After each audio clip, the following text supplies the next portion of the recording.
Olá, que bom estar com você em mais um dos nossos vídeos. Depois de um pequeno recesso, estamos em retorno com um assunto bem interessante para vocês hoje. Vale lembrar também que semana que vem nós estaremos lançando um vídeo super especial, uma entrevista que eu fiz com dois amigos, os maiores especialistas em gestão de categoria do país, falando sobre gestão de categoria por marca ou por segmento, que é aí uma dúvida bem frequente na cabeça dos varejistas. Vale a pena você conferir, semana que vem nós estamos lançando esse vídeo. Hoje nós vamos falar de um assunto também bem polêmico, procurei na internet, procurei no próprio YouTube, não achei nada ou alguém falando sobre o assunto, talvez porque seja muito polêmico ou talvez muito técnico. A gente tentou aqui desmistificar um pouquinho, de uma maneira mais objetiva, falando sobre a utilização do custo para a formação do preço de venda. Existe essa dúvida, usar o custo médio ou o custo de aquisição, o último custo. Enfim, vamos trazer esse tema para hoje nos nossos vídeos, após a nossa vinheta.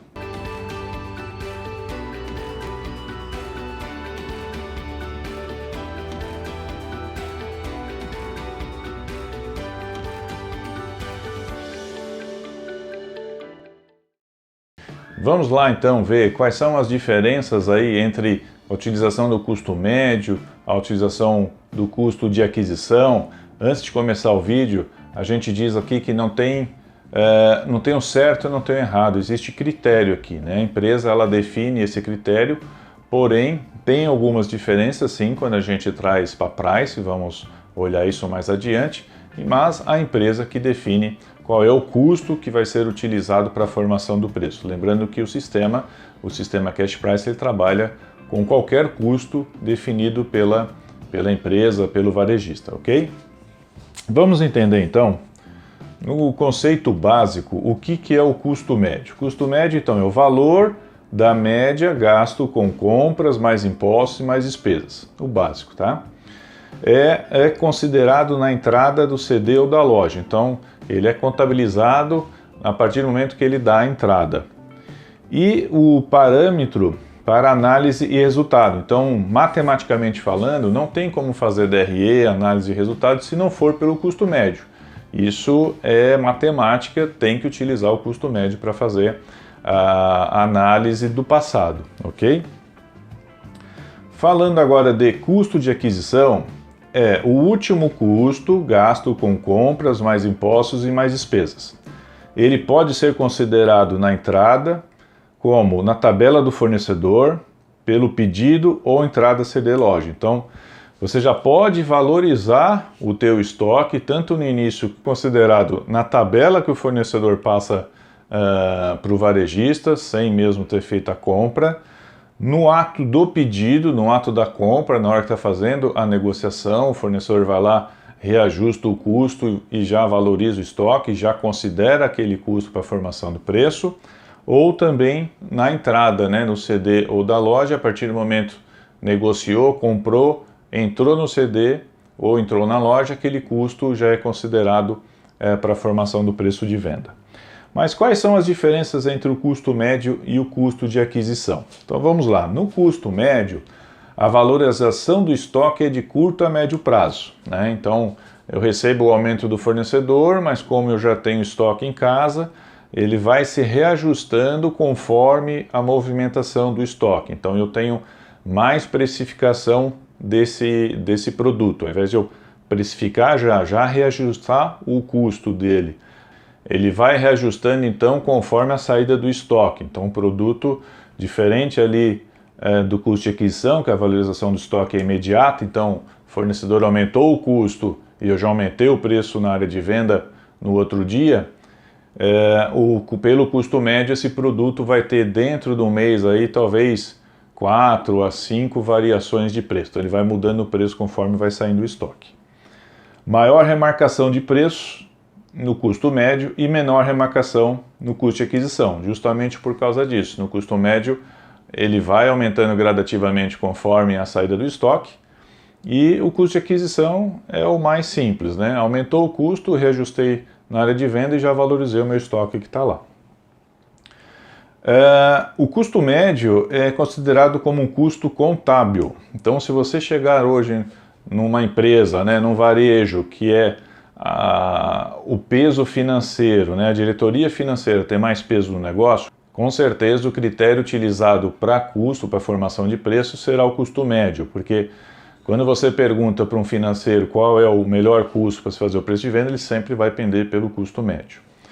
Se o peso na empresa for mais comercial, o comercial que dirige e que tem um peso mais relevante dentro da empresa, vai ser o custo de aquisição. Geralmente é assim, o custo médio é um custo defendido pelo financeiro e o custo de aquisição é um custo defendido pelo comercial, que é muito mais fácil você gerir e fazer as negociações sobre o que está acontecendo agora e já valorizar o estoque. Ajuste automático e ajuste automático manual. Então, o custo médio, a partir do momento que ele entra no CD, ele vai fazendo o ajuste na área de venda de forma automática e gradativa. Então, são várias remarcações de forma automática. Já no ajuste, no custo de aquisição, o ajuste pode ser automático ou manual, né? Eu posso receber o aumento do fornecedor, ou eu vou repassar todo esse aumento manualmente, ou eu posso repassar menos, ou posso até repassar mais. Posso fazer isso de forma manual. E além disso, qual é o ganho que eu tenho com uma forma de precificação e a outra, né? Utilizando o custo médio, eu tenho um ganho lá tributário. Então, eu não dou aquela valorização do estoque entre imposto de entrada e imposto de saída, eu tenho um ganho tributário. E o custo de aquisição, eu tenho um ganho de margem, porque a partir do momento que já valorizei o meu estoque, já rentabilizei e já aumentei a margem daquilo que eu já tinha em casa. Enfim, resumindo, são essas diferenças entre você precificar com custo médio e com custo de aquisição. O price vai trabalhar tanto com um quanto com o outro, como eu falei, porém, dá mais trabalho trabalhar no custo médio, porque você reajusta o produto, você faz uma estratégia e ele tem mais reajuste de preços durante o período do que o custo de aquisição, que você faz uma estratégia, repassa já ou não aquele custo e já joga no PDV. Tem alguns varejistas que defendem o custo médio por medo da redução de custo, quando o produto reduz o custo. A gente desmistifica isso porque 99% dos casos o preço é reajustado para cima e não para baixo. Quando é reajustado para baixo, nós estamos falando aí de produtos commodities, aquilo que a gente tem um cuidado maior e olha todo dia, e na verdade quem dita o preço de commodities não somos nem nós, é o mercado, então você acompanha o que o mercado está fazendo, às vezes tem um reajuste de custo, o mercado não reajustou, você vai ter que manter o preço que o mercado está fazendo. E no FLV, né, no hortifruti, que tem também essa variação grande para baixo e para cima, mas são poucos produtos que dá para se administrar de uma forma mais eficiente, olhando o dia a dia. Se levarmos em consideração, então, que são poucos produtos que têm essa característica de redução de preço, não valeria a pena ter um critério de custo médio para todos os produtos, sendo que são poucos que têm essa redução. Então, se a preocupação for essa, na redução de preço não perder o que eu tenho em estoque, isso é desmistificado porque são poucos produtos que dá de administrar de forma manualmente ou até na ferramenta de price. Quando reduz o preço, se segura ou, na verdade, olha o mercado e acompanha o mercado, que é o que acontece. Essa é a nossa dica de hoje, espero que você tenha gostado. Se você quiser que a gente traga mais informações sobre custo médio, sobre custo de aquisição, alguns cases mostrando quais são os ganhos com um e ganhos com outro, deixa aí na descrição, nos comentários, que a gente terá o maior prazer de estar aprofundando um pouquinho mais nesse assunto. Muito obrigado pelo seu tempo até agora e a gente se encontra nos próximos vídeos. Até lá!